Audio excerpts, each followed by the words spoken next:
नमस्ते बच्चों।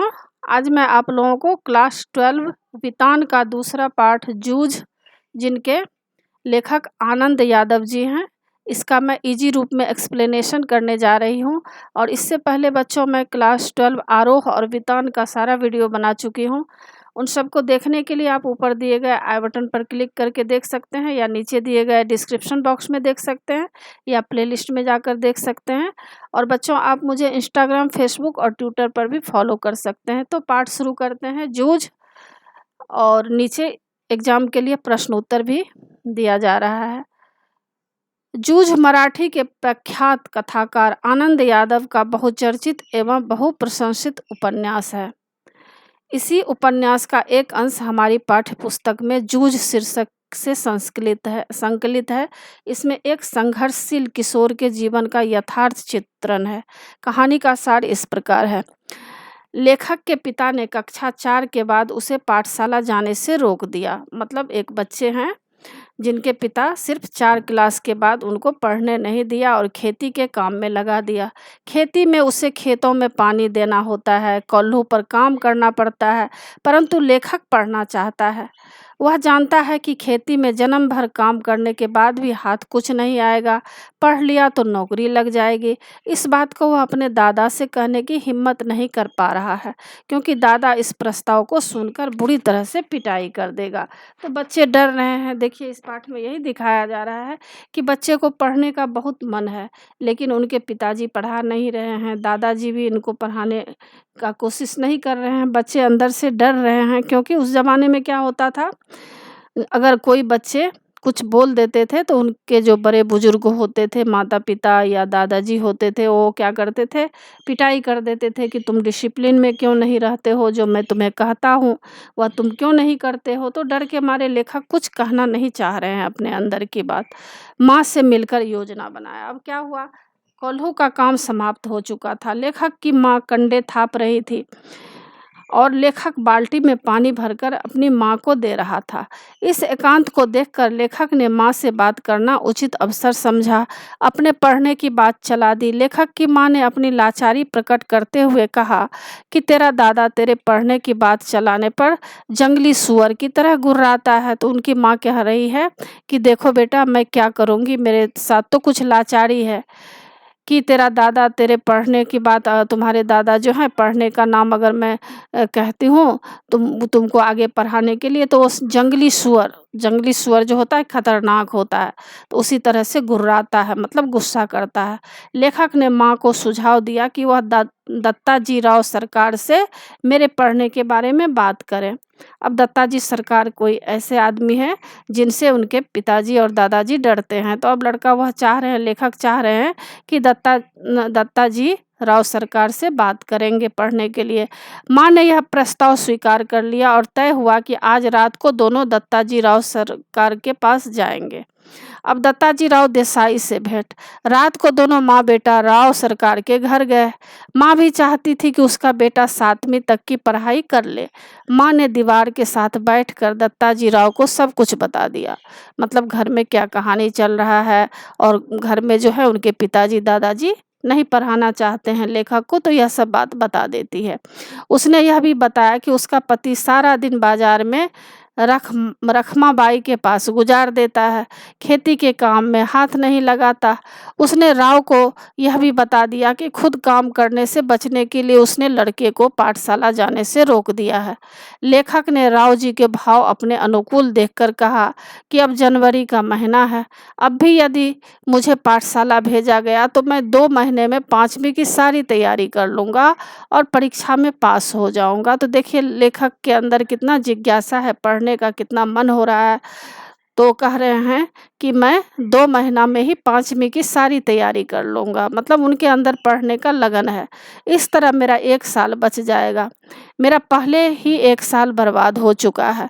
दादा की करतूतें सुनकर राव जी को क्रोध आया। उन्होंने कहा मैं उसे आज ही ठीक करता हूँ। राव जी की योजना।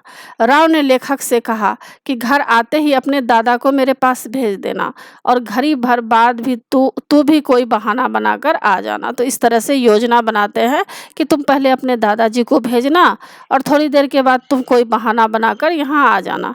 माँ बेटा ने राव को सचेत कर दिया था कि हम दोनों के यहाँ आने की बात दादा को ना बताएं। मतलब यहाँ जो दोनों आए थे माँ बेटा, तो उन्होंने यह बात कह दिया राव जी को, यह सब बात आप जो है दादाजी को मत बताइएगा। राव ने कहा तू उसके सामने निडर होकर जो मैं पूछूं कह देना। योजना के अनुसार लेखक की माँ ने दादा को राव जी के यहाँ यह कहकर भेज दिया कि राव साहब के यहाँ साग भाजी देने गई थी। तब राव साहब ने कहा बहुत दिनों से तेरा मालिक दिखाई नहीं दिया है, उसे मेरे पास भेजना। लेखक का दादा देसाई के बाड़े के बुलावे को सम्मान समझकर तुरंत चला गया और आधे घंटे बाद लेखक की माँ ने लेखक को यह कहकर भेज दिया कि माँ खाना खाने के लिए बुला रही है। राव जी ने लेखक से पूछा कौन सी में कक्षा में तुम पढ़ता है? लेखक ने बताया 5वीं में था, किंतु अब पाठशाला नहीं जाता। क्योंकि उत्तर में लेखक ने बताया कि दादा ने मना कर दिया है, क्योंकि खेतों में पानी लगाने का काम मुझे दे दिया गया है। राव ने लेखक के दादा रत्नप्पा से जब सच्चाई जाननी चाहिए तो उसने लेखक के कथन को स्वीकार कर लिया। तो उन्होंने स्वीकार किया कि हाँ मैंने ही उसे पढ़ाई करने से रोका है। इसके बाद सरकार ने लेखक के दादा को बहुत फटकार लगाई और कहा खुद खुले सांड की तरह घूमता है, लुगाई और बच्चों को खेती में जोतता है, अपनी मौज मस्ती के लिए लड़के की बलि चढ़ा रहा है। सरकार ने लेखकों से कहा तू कल से पाठशाला जा, मास्टर को फीस दे दे, मन लगाकर पढ़, साल बचाना है। यदि यह तुझे पाठशाला ना जाने दे तो मेरे पास चले आना, मैं पढ़ाऊंगा तुझे। लेखक के दादा ने लेखक पर जुआ खेलने, कंडे बेचने, चारा बेचने, सिनेमा देखने, खेलने जाने, घर के काम में ध्यान न देने के अनेक झूठे आरोप लगाए। तो इस तरह से गलत गलत आरोप लगाकर उनके दादाजी बचना चाहते थे, अपनी गलती को छिपाना चाहते थे। लेखक ने अपने उत्तर से देसाई सरकार को संतुष्ट कर दिया, लेकिन लेखक तो सच्चे थे, तो उन्होंने जो भी बात कहा तो सरकार जो है देसाई सरकार संतुष्ट हो गए। राव जी ने पूछा तू कभी फेल तो नहीं हुआ? लेखक को मना करने पर उसे कल से पाठशाला जाने का आदेश देकर घर भेज दिया।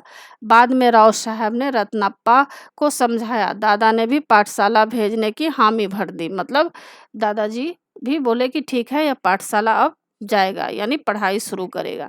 पाठशाला भेजने के लिए दादाजी की शर्त। अब लेखक के दादा ने लेखक से यह वचन ले लिया कि सुबह 11 बजे तक खेत पर काम करना पड़ेगा, खेत से ही पाठशाला जाना और छुट्टी के बाद घंटा भर पशु चराना तथा काम की अधिकता पर कभी कभी छुट्टी भी लेनी पड़ेगी।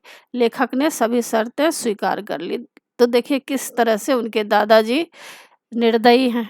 मतलब इतना शर्त उनसे करवा लिए कि तुमको वचन दो कि तुम सुबह 11 बजे तक खेत में काम करोगे और फिर खेत से ही तुम पाठशाला जाओगे और छुट्टी के बाद तुम क्या करोगे, 1 घंटा भर तुम पशु जो गाय बैल जो जानवर रखे हुए हैं उसको तुमको चराना पड़ेगा। और काम की अधिकता जब ज़्यादा होगी तो तुमको क्या होगा, कभी कभी तुमको छुट्टी भी लेनी पड़ेगी।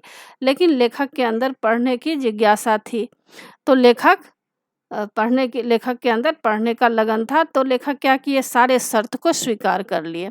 अब कक्षा में लेखक के साथ व्यवहार। अब देखिए लेखक जब कक्षा पहुंचते हैं तो क्या व्यवहार वहाँ के बच्चे उनके साथ करते हैं। लेखक 5वीं कक्षा में जाकर बैठने लगा। कक्षा में गली के 2 लड़कों के अतिरिक्त सभी अपरिचित थे। मतलब अनजान, बहुत सारे बच्चे थे अनजान थे, सिर्फ 2 लड़के उनको जानते थे। सभी लड़के लेखक के कम उम्र के थे। लेखक बाहरी और परिचित के समान बेंच के एक कोने पर जा बैठा। कक्षा के शरारती लड़के ने लेखक की खिल्ली उड़ाई। अब मजाक उड़ा रहा था लड़का लोग और उसका गमछा छीनकर मास्टर जी की मेज पर रख दिया। बीच की छुट्टी में उसी लड़के ने लेखक की धोती की लॉन्ग खोल दी। पाठशाला के बच्चे तरह तरह से लेखक को परेशान करते रहे। तो देखिए बच्चों, किस तरह से बच्चे की हरकत चल रही है और किस तरह से लेखक को परेशान किया जा रहा है कक्षा में। इस दशा को देखकर लेखक घबराने लगा। उसका मन उदास हो गया। वह सोचने लगा, मैं क्या करूं? उसने माँ से कहकर एक नई टोपी और चड्ढी मंगवा ली और स्कूल चड्ढी पहनकर जाने लगा। गणित के अध्यापक शरारती लड़कों की पिटाई करते थे, अतः कक्षा में शरारत कम होने लगी। अब बसंत पाटिल साथी से प्रेरणा। बसंत पाटिल लेखक से आयु में छोटा था, किंतु पढ़ने में बहुत होशियार था। वह कक्षा का मॉनिटर था। स्वभाव से शांत था। घर से पूरी तैयारी करके आता था। पहली बेंच पर बैठता था। कक्षा में उसका सम्मान था। लेखक ने भी बसंत पाटिल के समान पूरा ध्यान पढ़ाई पर लगा दिया। वह हमेशा कुछ न कुछ पढ़ता रहता। मन की एकाग्रता के कारण गणित समझ में आने लगा। बसंत पाटिल के समान लेखक भी लड़कों के सवाल जांचने लगे। उसकी बसंत से दोस्ती हो गई। मास्टर जी भी प्रसन्न होकर उसे आनंदा नाम लेकर पुकारने लगे। मास्टर के अपनेपन और वसंता की मित्रता के कारण उसका पाठशाला में मन लगने लगा। अब मास्टर नवा सौंदलगेकर का प्रभाव। नवा संदलगेकर मराठी के अध्यापक थे। वे बहुत तन्मय होकर पढ़ाते थे। उन्हें मराठी और अंग्रेजी की बहुत कविताएं कंठस्थ थी, मतलब याद थी। उनका गला सुरीला था। छंद और लय का ज्ञान था। वे कविता के साथ ऐसे जुड़ते कि अभिनय करके भावबोध कराते, मतलब बहुत ही सुंदर ढंग से कविता को भाव के साथ पढ़ते थे। वे स्वयं भी कविता करते थे। कभी कभी कक्षा में अपनी कविता सुना भी देते थे। लेखक तन्मय होकर सुनता था। जब लेखक खेत पर पानी लगाता या ढोर चराता था, तब वह एकांत में कविताओं को मास्टर के हाव भाव, यति गति, आरोह अवरोह के अनुसार गाता, मतलब मास्टर जी किस तरह से गाते थे इस तरह का वो नकल करते थे। मास्टर की तरह अभिनय करता। उसी समय उसने अनुभव किया कि मास्टर की तरह अन्य कविताएं भी पढ़ी जा सकती है। कविता का प्रभाव। इन कविताओं का लेखक पर यह प्रभाव हुआ कि अब उसे पानी लगाते या ढोर चराते हुए अकेलापन महसूस नहीं होता था। लेखक अपने आप में ही मस्त रहने लगा। उसे एकांत अच्छा लगने लगा। लेखक ऊंची आवाज में कविता गाता, अभिनय करता और कभी कभी नाचने लगता। लेखक ने कविता गाने की अपनी पद्धति सीख ली। लेखक मास्टर की अपेक्षा ज़्यादा अभिनय से गाने लगा। कविता के भाव उसके चेहरे पर आने लगा। मास्टर को लेखक का कविता गायन इतना अच्छा लगा कि उन्होंने छठी सातवीं के बालकों के सामने उसे गवाया। पाठशाला के एक समारोह में भी उसे गवाया। कवि के बारे में धारणा। मास्टर सौंदलगेकर स्वयं कविता करते थे। अनेक कवियों के काव्य संग्रह उनके घर में थे। वे कवियों के संस्मरण भी सुनाते थे। इससे लेखक की कवियों के बारे में धारणा बने कि कवि भी अपने जैसा ही एक हार मांस का, क्रोध लोभ का मनुष्य होता। अतः लेखक ने सोचा कि मैं भी कविता कर सकता हूँ। मास्टर जी ने अपने दरवाजे की मालती लता पर कविता लिखी थी। लेखक ने मालती लता व कविता दोनों देखी थी। इससे लेखक को लगा कि मैं भी अपने खेतों पर, गांव के लोगों पर कविता लिख सकता हूँ। अतः भैंस चराते चराते फसलों पर या जंगली फूलों पर लेखक भी तुकबंदी करने लगा। इन कविताओं को गुनगुनाता और मास्टर जी को दिखाता।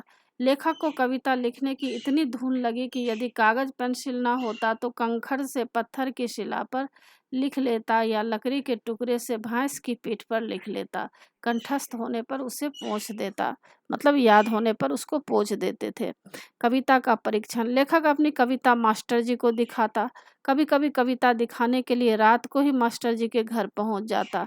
मास्टर जी उसे कविता का शास्त्र समझाते, छंद लय अलंकारों का ज्ञान कराते, शुद्ध लेखन के नियम बताते। लेखक को तरह तरह की पुस्तकें देते। उन्होंने उसे कविता के अनेक ढर्रे सिखाए। इस प्रकार लेखक को मास्टर जी की निकटता मिलती ही थी। उसकी मराठी भाषा भी सुधरने लगी। शब्द का महत्व समझ में आया। अलंकार, छंद, लय आदि को सूक्ष्मता से देखने का अभ्यास बढ़ा। तो बच्चों, आशा है आप लोगों को अभ्यास जो है इसमें इजी एक्सप्लेनेशन, मतलब आसान तरीके से इस पाठ को आप समझ गए होंगे।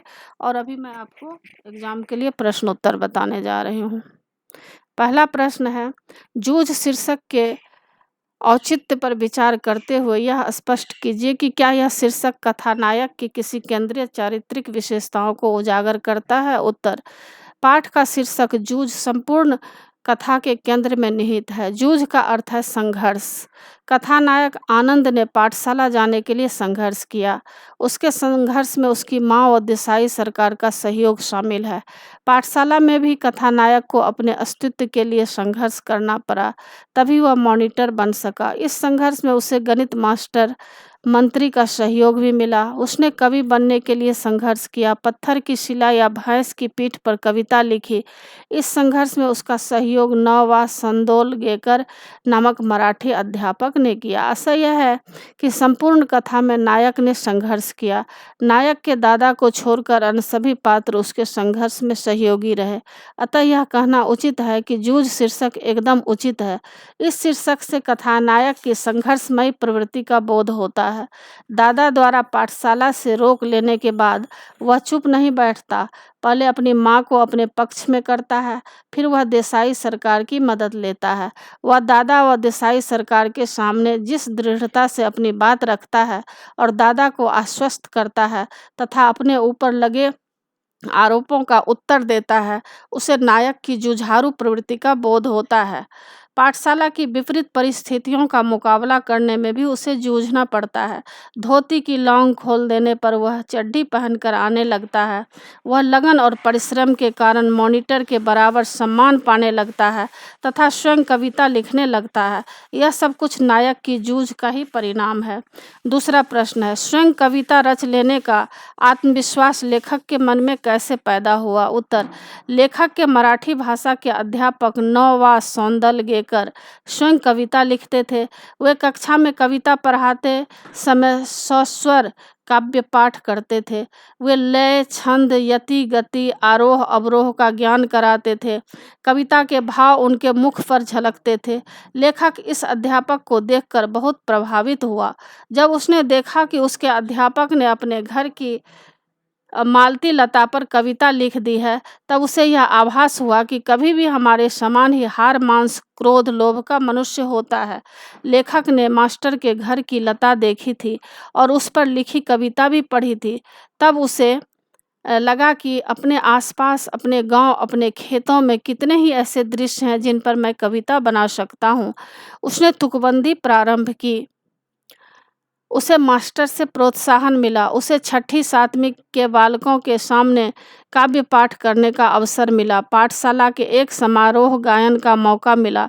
तब लेखक के मन में यह आत्मविश्वास पैदा हुआ कि मैं भी कविता बना सकता हूँ। तीसरा प्रश्न, मैं सौंदलगेकर के अध्यापन की उन विशेषताओं को रेखांकित करें जिन्होंने कविताओं के प्रति लेखक के मन में रुचि जगाई। उत्तर, श्री सौंदलगेकर लेखक की पाठशाला में मराठी के अध्यापक थे। उनके विषय में लेखक लिखता है, नौवा सौंदलगेकर मास्टर मराठी पढ़ाने आते थे। पढ़ाते समय वे स्वयं रम जाते थे। विशेषतः वे कविता बहुत ही अच्छे ढंग से पढ़ाते थे। सुरीला गला, छंद की बढ़िया चाल और उसके साथ ही रसिकता थी उसके पास। पुरानी नई मराठी कविताओं के साथ साथ उन्हें अनेक अंग्रेजी कविताएं कंठस्थ थी। अनेक छंदों की लती, गय, ताल उन्हें अच्छी तरह आते थे। पहले वे एकाध कविता गाकर सुनाते थे, फिर बैठे बैठे अभिनय के साथ कविता का भाव ग्रहण कराते। उसी भाव की किसी अन्य कवि की कविता भी सुनाकर दिखाते। बीच में कवि यशवंत, वाभोरकर, भारा, तांबे, गिरीश, केशव कुमार आदि के साथ अपनी मुलाकात के संस्मरण सुनाते। वे स्वयं भी कविता करते थे। याद आ गई तो वे भी अपनी एकाध सुना देते। यह सब सुनते हुए, अनुभव करते हुए लेखक को अपना भान भी नहीं रहता था। वो अपनी आंखें और कानों में प्राणों की सारी शक्ति लगाकर, दम रोककर मास्टर के हाव भाव, ध्वनि, गति, चाल और रस पीता रहता। इसके अतिरिक्त वे लेखक की तुकबंदी का संशोधन करते थे। लेखक अपनी रुचि का वर्णन इस प्रकार करता है, बहुत बार तो सवेरा होने तक का धीरज छूट जाता है और मैं रात को ही मास्टर के घर जाकर कविता दिखाता। वे उसे देखते और शाबाशी देते और फिर कभी कभी तो कविता के शास्त्र पर एक पूरी महफिल हो जाती। बोलते बोलते मास्टर बताते कवि की भाषा कैसी होनी चाहिए, संस्कृत भाषा का उपयोग कविता के लिए किस तरह होता है, छंद छंद की जाति कैसे पहचाने, उसका लय क्रम कैसे देखें, अलंकारों में सूक्ष्म बातें कैसे होती है, अलंकारों का भी एक शास्त्र होता है, कवि को शुद्ध लेखन करना क्यों जरूरी होता है, शुद्ध लेखन के नियम क्या हैं। यदि अनेक विषयों पर वे सहज बातें बताते रहते, मुझे उनके प्रति अपनापन अनुभव होता, वे मुझे पुस्तक देते, अलग अलग प्रकार के कविता संग्रह देते। उन्होंने कई नई तरह की कविताएं सुनाई तो लगा मैं ढर्रे पर कविता बनाऊं, फिर तो सारे दिन उस दिशा में मेरी कोशिश चलती। यही वे सब कारण थे जिसके कारण लेखक के मन में कविताओं के प्रति रुचि जागृत हुई। चौथा प्रश्न है, कविता के प्रति लगाव से पहले और उसके बाद अकेलेपन के प्रति लेखक की धारणा में क्या बदलाव आया। कविता के प्रति लगाव से पहले और उसके बाद लेखक की धारणा के विषय में लेखक स्वयं कहता है, इन कविताओं के साथ खेलते हुए मुझे दो बड़ी शक्तियां प्राप्त हुई। पहले ढोर चराते हुए, पानी लगाते हुए, दूसरे काम करते हुए अकेलापन बहुत खटकता था। किसी के साथ बोलते हुए, गपशप करते हुए, हंसी मजाक करते हुए काम करना अच्छा लगता था। हमेशा कोई न कोई साथ में होना चाहिए ऐसा लगता था। लेकिन अब अकेलेपन से कोई उब नहीं होती, मैं अपने आप से ही खेलने लगा। उल्टा अब तो ऐसा लगने लगा कि जितना अकेला रहूं उतना अच्छा। इसके कारण कविता ऊंची आवाज़ में गाई जा सकेगी, किसी भी तरह का अभिनय किया जा सकेगा। कविता गाते गाते थुई थुई करके नाचा जा सकता था। मैं सचमुच ही नाचने लगता था। मैं अनेक कविताओं को अपनी खुद ही चाल में गाना शुरू किया। पांचवा प्रश्न, आपके ख्याल से पढ़ाई लिखाई के संबंध में लेखक और दत्ताजी राव का रवैया सही था या लेखक के पिता का? तर्क सहित उत्तर दीजिए। उत्तर, हमारे विचार में पढ़ाई लिखाई के संबंध में लेखक और दत्ताजी राव का रवैया सही है। लेखक के पिता का रवैया अनुचित है। लेखक की यह सोच कि पढ़ जाऊंगा तो नौकरी लग जाएगी, 4 पैसे हाथ में रहेंगे, बिठोवा अन्ना की तरह कुछ धंधा कारोबार किया जा सकेगा, एकदम सही है। वह सोचता है कि जन्म भर खेत में काम करते रहने पर भी हाथ कुछ नहीं लगेगा। दत्ताजी राव का रवैया भी सही है। उन्होंने लेखक के पिता को धमकाया और लेखक को पाठशाला भिजवाया तथा यहाँ तक कहा कि यदि तुझे पाठशाला जाने से तेरा बाप रोके तो मेरे पास आ जाना, मैं तुझे पढ़ाऊंगा। लेखक के पिता का पढ़ने लिखने के बारे में यह रवैया तेरे ऊपर पढ़ने का भूत सवार हुआ है। मुझे मालूम होता है बालिस्टर नहीं होने वाला तुम, एकदम अनुचित है। वास्तव में यह स्वयं अय्याशी करने के लिए था, पुत्र को खेती में झोंकने के लिए उसे पढ़ाई से रोकता है। छठा प्रश्न, दत्ताजी राव से पिता पर दबाव डालवाने के लिए लेखक और उसकी मां को एक झूठ का सहारा लेना पड़ा। यदि झूठ का सहारा न लेना पड़ता तो आगे घटनाक्रम क्या होता, अनुमान लगाए। उत्तर, लेखक और उसकी मां दत्ताजी राव से पिता पर दबाव डलवाने के लिए गए थे। अपनी समस्या रखने के बाद दोनों ने उठते उठते दत्ताजी राव से कहा, हमने यहाँ आकर ये सभी बातें कही है, यह मत बता देना, नहीं तो हम दोनों की खैर नहीं है। माँ अकेले साग भाजी देने आई थी, यह बता देंगे तो अच्छा होगा। ऐसा ही झूठ लेखक की माँ ने अपने पति से बोला था। आते ही माँ ने दादा से कहा, साग भाजी देने देसाई सरकार के यहाँ गई थी तो उन्होंने कहा कि बहुत दिनों से तेरा मालिक दिखाई नहीं दिया है, खेत से आ जाने पर जरा इधर भेज देना। यदि इन दोनों झूठों का सहारा न लिया होता तो यह बता दिया होता कि हम दोनों माँ बेटा दत्ताजी राव के पास इस प्रयोजन से गए थे, तो दादाजी की नाराज़गी बहुत बढ़ जाती और संभवतः दोनों की खूब पिटाई होती। राव सरकार तो लेखक के घर आते नहीं और लेखक का दादा उनके यहाँ जाने से बचता फिरता। यदि दादा वहाँ जाने के लिए बाध्य भी होता तो तीसरी झूठ, दादा को बुलाने आया हूँ, अभी खाना नहीं खाया है, बोलने के लिए लेखक वहां नहीं जा पाता। दादा लेखक के ऊपर झूठे आरोप लगाकर राव सरकार को संतुष्ट कर देता और लेखक पढ़ने से वंचित रहकर खेती में ही लगा रहता।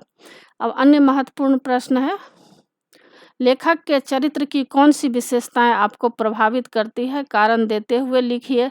अथवा जूझ आत्मकथात्मक उपन्यास के मुख्य पात्र के स्वभाव की 3 विशेषताओं का उल्लेख कीजिए। उत्तर, लेखक की निम्न विशेषताएं पाठक को आकर्षित करती है। पढ़ने की ललक, लेखक पिछले 1.5 वर्ष से पाठशाला नहीं जा रहा था, फिर भी उसके मन में पढ़ने की बलवती इच्छा है।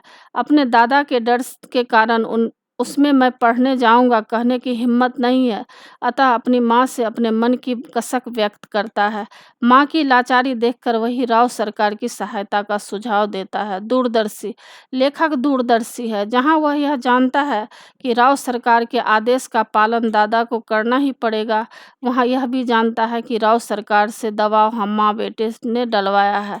यह जानकर दादा क्रोधित होकर खेल बिगाड़ सकता है, अतः झूठ के सहारे का प्रस्ताव भी स्वयं करता है। छोटा सा बालक यह भी जानता है कि पढ़ने से नौकरी मिल सकती है अथवा कोई धंधा कारोबार किया जा सकता है। कठोर परिश्रमी लेखक कठोर परिश्रमी है।